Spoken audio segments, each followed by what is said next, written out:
What's up, everybody? This is TX1 Gamer back with another video, and this is our 60th star to Super Mario Galaxy, and we're gonna be ending off the game.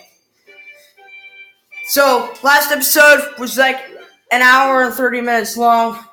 So, if you thought it was too long, I'm sorry about that. It's just I wanted to get to 60 so badly, but now it's time to finish off the game. Get your Rosalina storybook and possibly do a purple comic. A new galaxy discovered down here. Wonder what it is. We're gonna save the game. This is a big moment, guys. We're about to complete a game on this channel. The Comet Observatory has full power. It can fly through the cosmos again.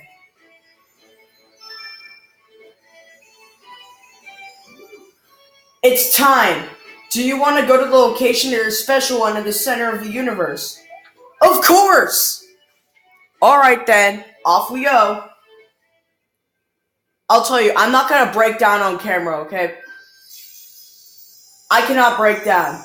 But although this part's kind of like weird, I can't really understand it that much. And look, this is the second cutscene in the game, or the third one. I'm not sure.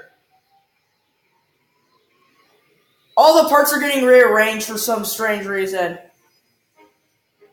All the parts of the Comet Observatory are being rearranged in a weird way.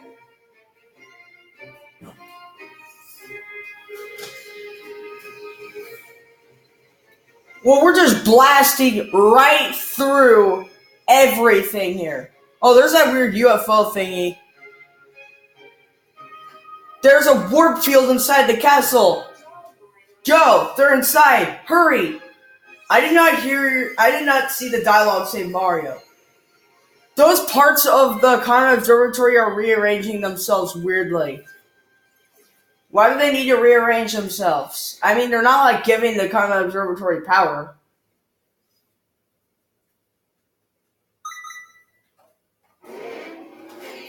Well, guys, this is it. The final star. Bowser's Galaxy Reactor. The fate of the universe. Which, that lies in our grasp.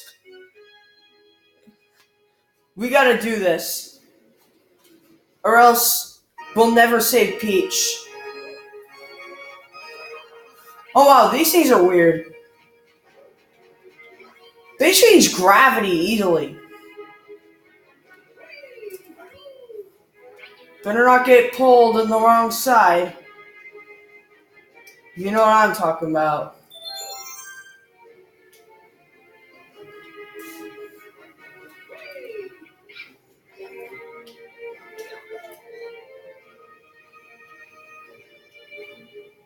Oh, dang it. Ah!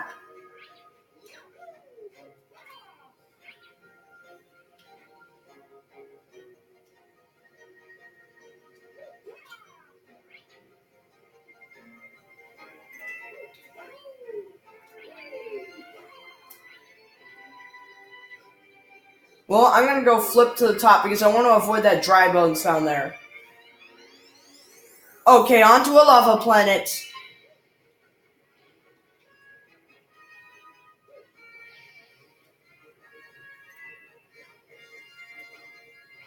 Aw, dang it, I just burnt myself.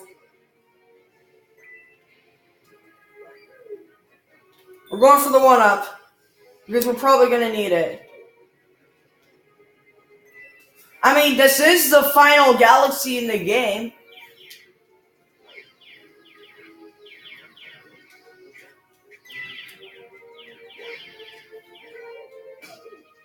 I don't know how that's supposed to hurt. This is all like ice.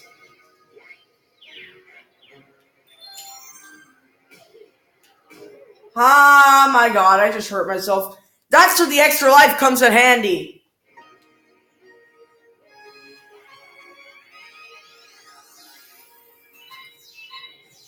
Luckily, I get to start right here.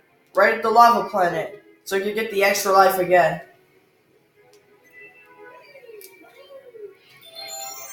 Okay, I know now not to go straight into those.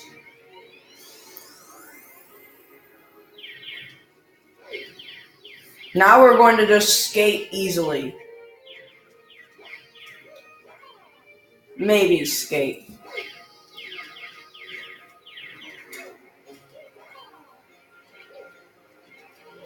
Okay, we made it. Onto a desert planet. I'm pretty sure falling in that quicksand would result in death, and yes, it does, as I see on those signs. God damn it, Mario, why do you always get hurt? God damn it, Mario! Like that, god damn it.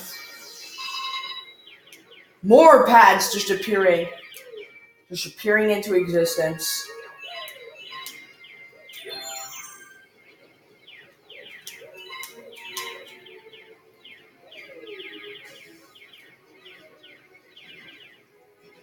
And I just passed right through that lava bar. I think we're on the final home stretch.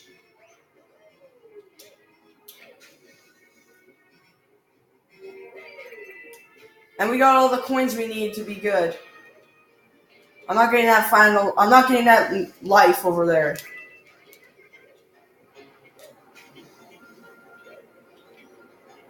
Kara and I are basically Gucci. If you know what I mean. We're good.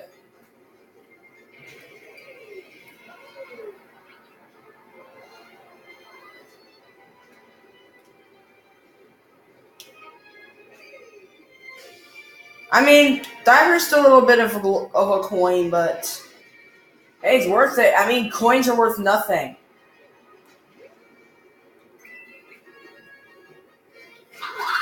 I was hurt, but I went through. This is the final stretch. I see Bowser up there. Oh, and look who's here. Bowser Jr. with Peach. Look at her, Princess Peach. Too bad, because she's with me. We will rescue you, Peach, just like we always do.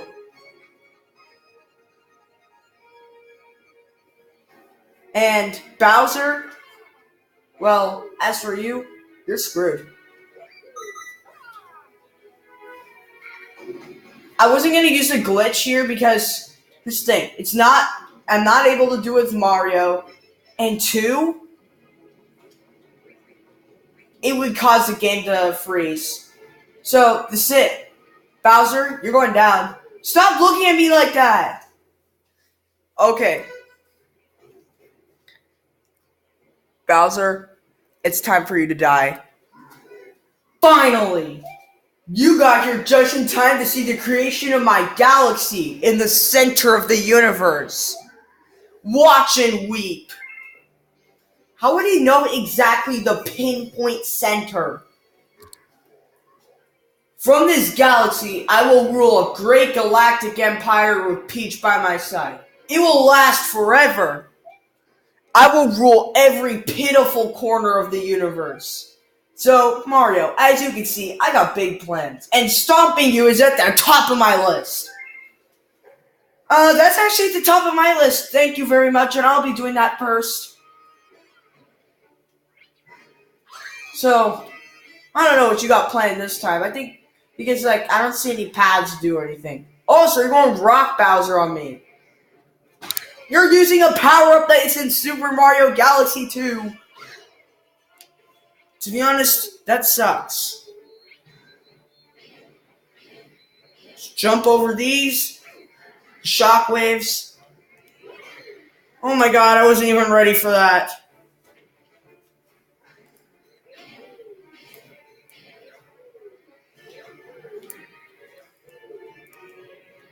Ugh. Listen, I wasn't ready for that one either. I was just fooling around. Okay, no more fooling around. This is the final galaxy.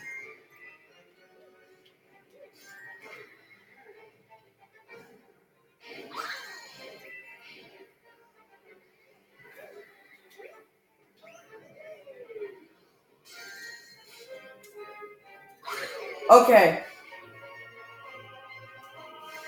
Where are we going now? Over to this planet?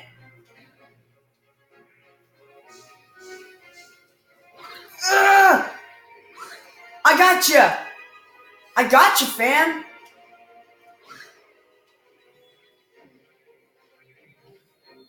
I'll search for the nearest one. There you go, Bowser. You're always standing near one.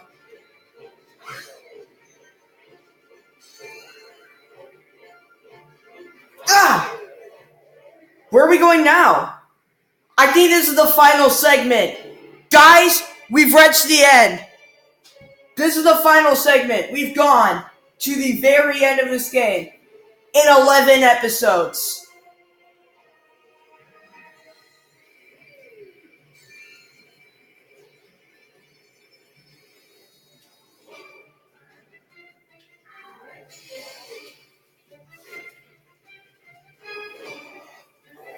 I remember all the fun times we had. All of them.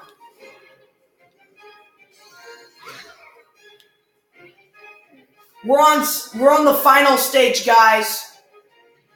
Here we go. Final stage.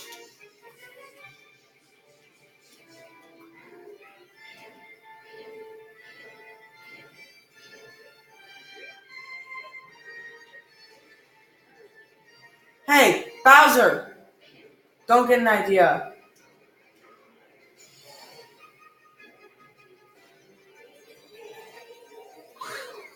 Bowser, your empire ends today, the day it's created.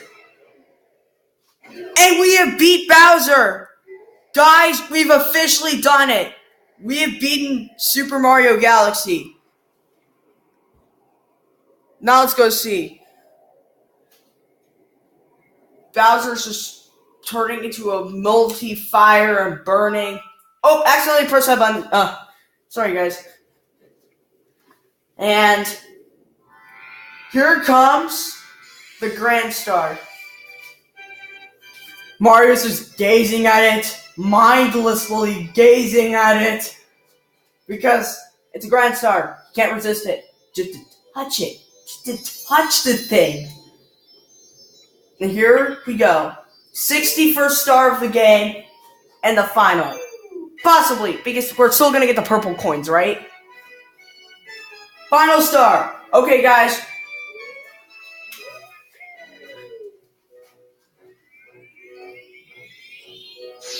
I bet you that I'm not gonna cry during the cutscene. If I've seen this cutscene many times.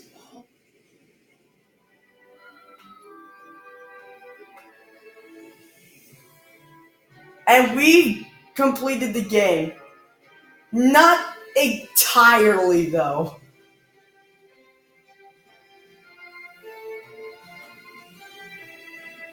I have pure joy on my face. I kind of didn't understand this part at first, and I felt a chill down my spine when I saw the Luma, just like the Luma sacrifice thing. You know, I'm pretty sure you've seen the cutscene before, but here we go. I kind of feel a little bad for Bowser at this point. I mean, he's just like weeping about his empire falling. Like, I mean, I don't know how he survived going straight into that lava. Well, actually, he does it all the time. He survives all the time.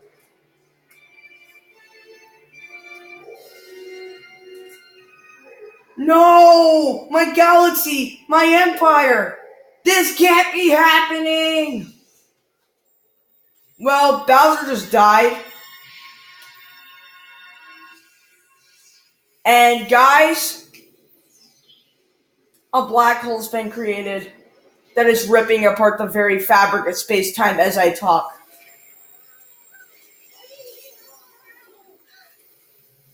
Just look at Peach's... Wait.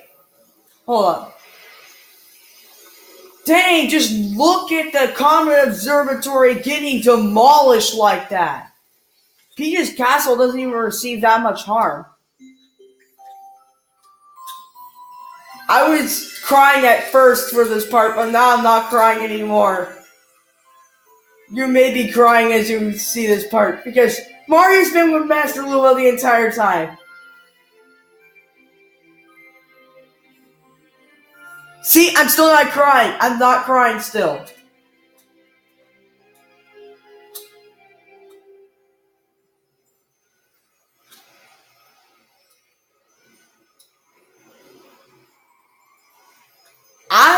never understood what this was. Probably just a Big Bang reoccurring.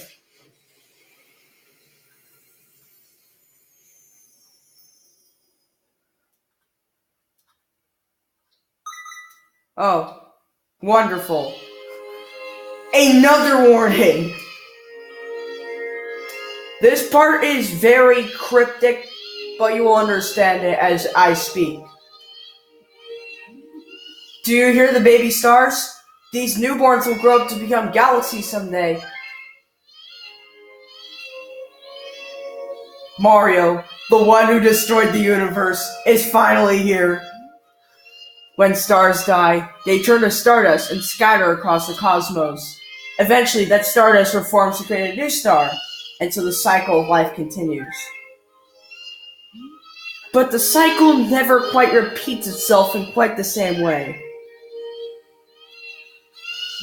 So you'll see. Here's how it doesn't really quite repeat itself in the same way. I mean, Bowser and Mario are enemies. Yes. They're all on different planets at the beginning. But look, Mario's back home. And back for a new adventure to start soon.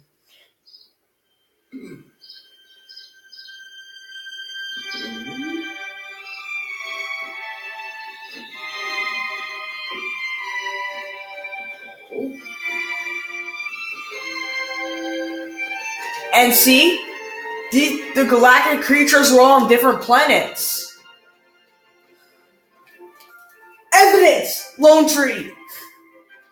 Anyway, all these creatures were originally on different planets, but now they're on the same planet. See, it doesn't quite repeat itself in the same way. And you see, now Bowser and Mario are friends. See, it doesn't really quite repeat itself in the same way. And Peach is here too. And Bowser isn't even trying.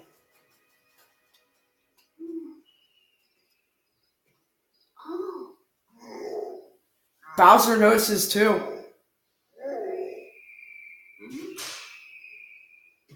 Hey look! It's a galaxy! Yes, all new life carries the essence of stars. Even all of you.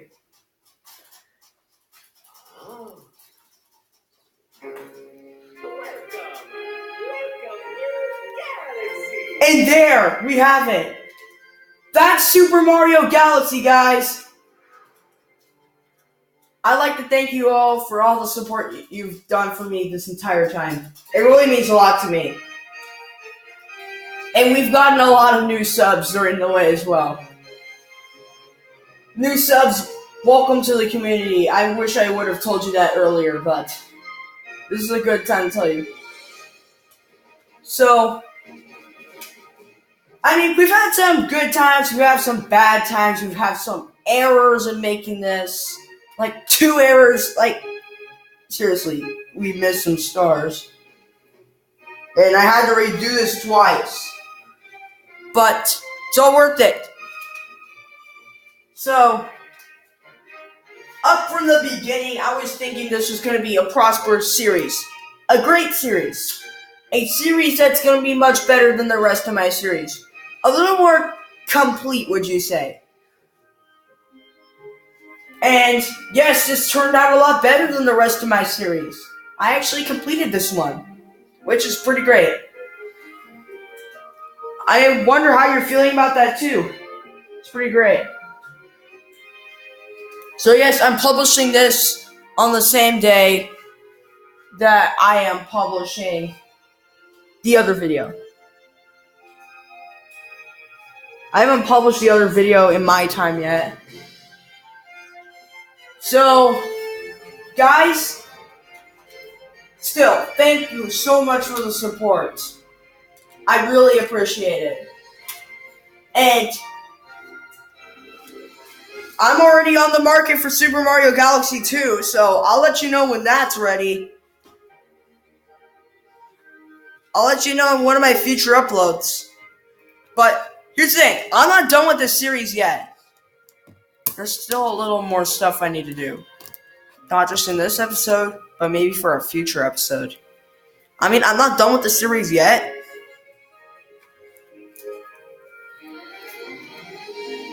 So, we got Mario bouncing on a ball, and Ice Mario running on the water, turning into ice. I actually did this mission right here off camera, because that mission was pretty annoying. And I didn't want to do it on camera because it was starting to get pretty laggy on camera for the last video.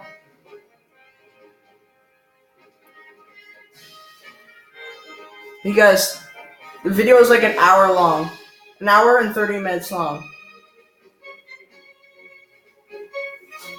And we've both done this mission before. I mean, yes, for like the green star, yeah. It's kind of cool looking at the memorabilia. Okay, we haven't done this mission before, but that is in Ghostly Galaxy. So, I think we might go back to that mission sometime soon. But I just am thinking more about, like, other things. Then we got Bowser Jr. just standing there.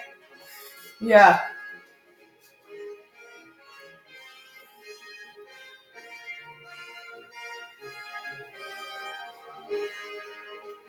Bowser rolling in his Bowser ball. And we're almost done with the credits. Another thanks to Shigeru Miyamoto for creating this game. And Satoru Iwata as well. The end. And listen to what Mario says. Thank you so much for playing my game. You'd expect that from the end of every Mario game. A new chapter has been added to the storybook. The Purple Comet has appeared. So we won't do the Purple Comet this episode, but we will do the storybook this episode. So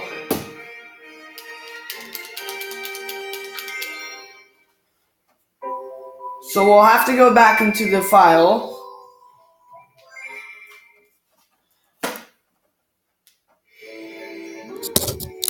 Welcome back. I knew you would return eventually. Please look down at your feet.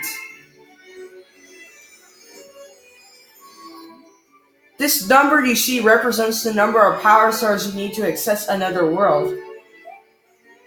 Whether you succeed or fail, just attempting the challenge will show something about your character. Yes, and that will be Luigi. So, guys, we're going to do the storybook, and then we're going to end off the episode there. So, let's go. Mario just walks in all surprised. Did it find Rosalina with a book? Let's begin, as Rosalina just said. Let's go in. Chapter 1, The Celestial Duo. Our story begins a very, very long time ago with a young girl. One day, this girl spotted a rusted spaceship holding a small star child. What's your name? Are you lost? The girl asked the star child. I'm Luma, and I'm waiting for Mama. She's coming home for me on a comet, said the star child, who had been waiting day and night. Don't worry, I'll wait with you, the little girl promised Luma. At nightfall, the little girl borrowed her father's telescope and peered into the sky. She looked and saw nothing. Hours turned into days and then years, but then the sky revealed nothing. Finally, the little girl sighed and said to Luma, if we stay here looking much longer, I'll be an old lady soon. But then she had an idea. Why don't we go out there and find your mother ourselves? The girl and the Luma fixed up the rusty spaceship, and the two set sail into the starry sky. And this is how the search for the Celestial Mother began. Chapter 2, Starbits. Days passed with no sign of the comet or even a single planet. Instead, asteroids extended for as far as the eye can see. If I had known it was going to take this long, I would have packed some more jam, said the little girl above the rumble of her belly. Before they left, she had packed all the essentials: telescope, butterfly net, stuffed bunny, bread, milk, jam, and apricot-flavored tea, but I forgot to bring water! At this moment, Luma burst into gales of laughter, and the girl began to pout. As long as I have star bits, we'll be fine, said Luma. Want some? The little girl couldn't stay mad after hearing this. Luma continued to laugh, and the girl couldn't help it but to join in. Alright, maybe just a nibble. Leaning far out of the ship, the pair began to collect starbits with the girl's net. They almost fell out a few times, but they kept on collecting. The starbits tasted like honey. Chapter 3, The Comet. A beam of light pierced through the ship's window. Thinking it was the morning sun, the girl peered through the window, only to find a turquoise blue comet shimmering at her.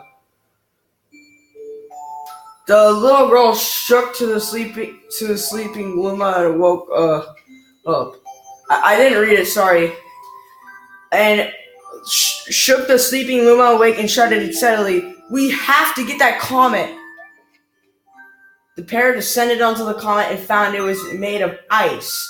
They looked high and low, but Luma's mother was nowhere to be found. Exhausted, the little girl sat down with a flop, utterly unable to take another step. Look! Peering down at the icy ground where Luma was pointing, the girl suddenly noticed clusters of starbits encased in the ice. Pretty good, huh? Finding starbits is my specialty, said Luma, beaming. There's ice here, but it's so warm, I bet there's water here too. The two decided to stay on the comet for a while. Riding the turquoise comet, the pair continued their search for Luma's mother. Chapter 4, The Dream.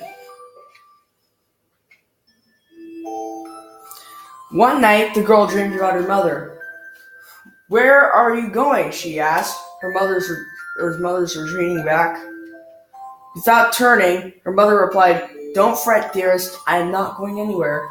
I am always watching over you like the sun in the day and the moon in the night. A wave of sadness washed over the girl. What about when it rains and when I cannot see the sun or the moon? Her mother thought for a moment before responding. Does that look familiar to you? That looks like Peach to me. I will turn into a star in the clouds and wait for your tears to dry. And when she awoke, the girl's face was damp with tears. You have starbits in your eyes, said Luma to the girl. Wiping her face, the girl replied, These are tears, not starbits. I'm crying because I'll never see my mother ever again. At this, Luma began to cry too. Mama, oh mama. Ah! The pair traveled through the starry skies, and through they encountered many other comets, but not one of them held Luma's mother. Luma was despondent. Now, Luma, the rain clouds won't go away if you keep crying, the girl said, giving Luma a squeeze. I'll give you a present if you stop. The girl closed her eyes and said gently, I'll take care of you. With these words, she felt a small spark in her heart. Sorry, I went back a couple pages. Chapter 5, Home. The kitchen will go over there. The library will go over there," said the girl. Or the girl said busily to herself, "We'll put the gate here." Ever since the girl took Luma under her care, she had been bustling at a feverish pace. It's a lot of work, but it's worth it to make a happy home. It turned out that the Starbits weren't the only things buried in the ice. There were tools and furniture unlike they'd ever seen, and the girl used them to build a home. "Whoa, that's a big house." Looking at the completed house, Luma remarked, "Don't you think it's an awfully big house for just the two of us?" With a library, bedroom, kitchen, fountain, and gate, it was certainly spacious, but still something seemed to be missing. "If only my father, brother, and mother were here," the girl said wistfully. Indeed, the house was too large for its two small residents. That night, clutching to her favorite stuffed bunny close to her heart, the girl fell asleep in the starship. Chapter 6. Friends. Then one day, the girl sat sipping tea, and a tiny apricot-colored planet appeared on the horizon. From that planet, another Luma of the same color emerged. "Do you two know each other?" the girl asked the two Lumas gleefully. Despite the girl's excitement, they seemed uneasy. The two Lumas neither drew closer nor backed away from each other, but instead they just stared. Then one Luma broke the silence. "My mama!" At once the apricot Luma parroted back, "My mama! My mama! My mama! Mama!" The two Lumas began to dance around the girl frantically, and neither showed any sign of stopping. The girl was so charmed by this adorable scene that she couldn't help but laugh. That's when something very strange happened. I know. The strange thing was, I couldn't put my hand up in time. Suddenly, more Lumas began to pop out from the apricot planet. They were all different colors, but all shouted the same thing. "My mama! My mama!" The sight of all the shouting Lumas made the girl laugh harder. "What am I gonna do with all these children?" The Lumas just stared blankly as she doubled over laughing. I guess we'll have to name each and every one of you." "Well, that's gonna be hard." Tomorrow, she had finished naming them all, and she would begin moving up all the Lumas into the new house. So it took her an entire day to name them. Chapter 7. The Telescope. After seeing their 100th comet, a sudden thought popped into the girl's head. I wonder if my home planet is still as blue as it was. That's when she remembered her father's telescope.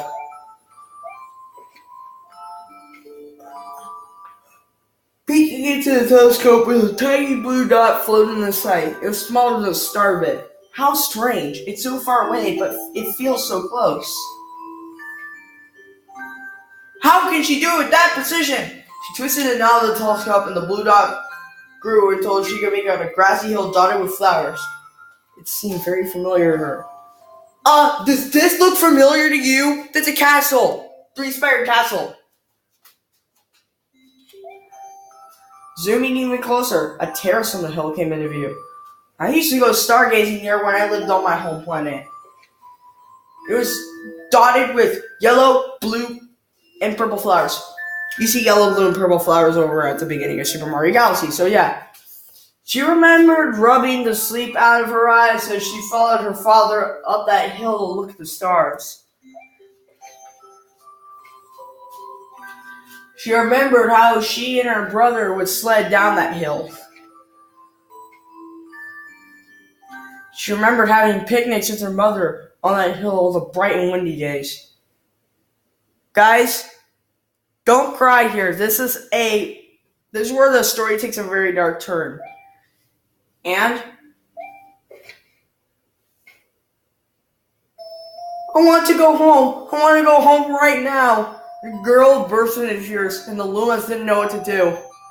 I want to go home. I want to go back to my house by the hill. I want to see my mother. The girl is shouting now, her face wet with tears. But I know that she's not there. I knew all along that she wasn't out there in the sky because she's sleeping under the tree on the hill. Guys, this is death.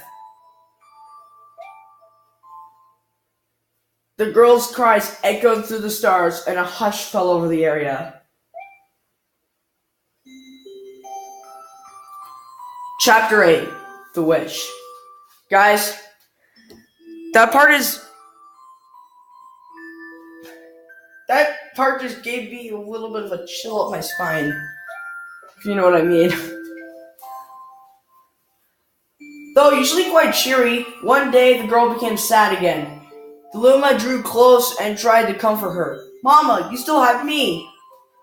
And don't be sad about your Don't be sad about your mama because she's a part of you. That means she's always close by. It's like me. I love Starbits because it reminds me of my mom. No, the girl said, unable to stop the tears. A lonely look flickered across Luma's face, but it was soon replaced by a wide grin. I have an idea! I will transform into a comet, a soaring comet that can carry you all on this journey. With that, Luma, trailing bands of white, soared high into the sky, and just as quickly, he started to plummet back down. Kaboom! Kabam! The ground shook and a bright light poured out of the crater that Luma had created. Bands of light twisted together to form a comet tail. And then Luma emerged, reborn as a comet. The girl could scarcely believe her eyes. But how? She kept asking. Our destiny as Lumas is to transform into different things, said a red Luma who had suddenly appeared. Stars, comets, planets, we can become all of these things.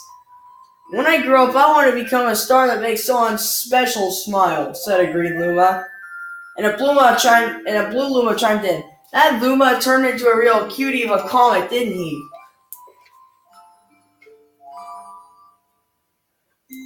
All the Lumas together said, "No more crying, Mama." Thank you, said the girl in a whisper, and she pulled the Lumas close and hugged them. And from that day, Starbits no longer fell from the girl's eyes. The comet set forth for the girl's home planet, its long tail blazing proudly behind it. Final chapter. Family. With its many lumas and telescopes, the comet was quite a sight to behold. The girl and the lumas were proud to call it home. At a welcoming party for the new luma, the girls gathered everyone in the kitchen and said in a louder voice than usual, "All right, everyone, let's bake a cake." They sprinkled it with starbits, and it will be a star cake. The Lumas excitedly began to gather around the ingredients. And she watched as the Lumas scurried around. The girl smiled and thought to herself, "This is my family now, and I will have to stay with them until they're ready to leave the nest. And when they do leave, I'll set them off with a smile, because that's what makes a mother happiest." That night, when the girl lay down to sleep, a soft light enveloped her and reminded her of the blue planet she once called home. It would be nice to return home once every 100 years to nap in my favorite sleeping nook. And that comet carrying the Lumas and the girl continues on its journey to this very day. With more family members in tow that can be counted, it's said that the comet visits the girl's home planet once every 100 years, its proud white tail glittering in the sky. The end. So, how'd you think of the story? It's pretty great. That's all. My story's finished. So, how'd you think of the story, guys? I love this story. No, I'm not going back to the story. I'm not going back to the story. So, anyway, guys, that's gonna end off the video for today. Thank you so much for watching this entire series. And be sure to leave a like. Be sure to comment, like, and subscribe. I will see you all in the next video. Again, thank you so much for watching. And bye.